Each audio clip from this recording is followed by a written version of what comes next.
Kif kien deċiż fl-laqgħa tal-Eżekuttiv tal-Partit Nazzjonalista li saret nhar il-ħamis fil-għaxija fid-Dar Ċentrali, l-elezzjoni għal ħatra ta' kap ġdid tal-Partit Nazzjonalista se ssir fl-4 ta' Mejju li ġej.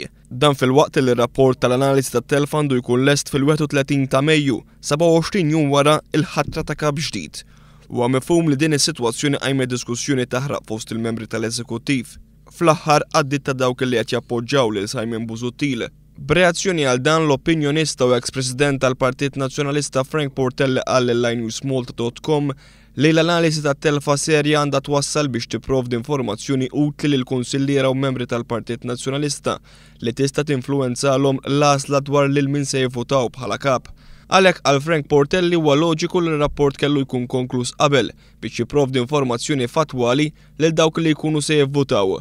Portelli min-naħa l-oħra ma jarax għal xiex kellu jkun hemm daqshekk għaġla biex jinħatar suċċessur ta' Lorenz Gonzi. Sa dan it-tant kompli tiżdied il-lista ta' esponenti tal-Partit Nazzjonalista li qed jeżonoraw lil viċi kap Nazzjonalista Simon Busuttil minn xi forma taħtija t-telf elettorali kbira li ġerab il-Partit Nazzjonalista. L-eks Ministru Jason Azzopardi qal li hu evidenti li din it-telfa il-istess bejn wieħed u ieħor bħal dik tal-2009 tal-Parlament Ewropew. U għalhekk ikun inġust min jitfa' ħtija fuq il-viċi kap preżenti Simon Busuttil li kienu fil-kariga appena 3 xhur.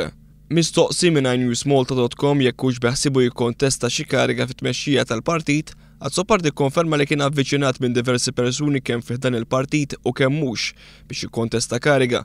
Madankollu qal Azzopardi bħalissa qiegħed jisma' ħajara jekk u kif jista' jkun ta' servizz lill-partit.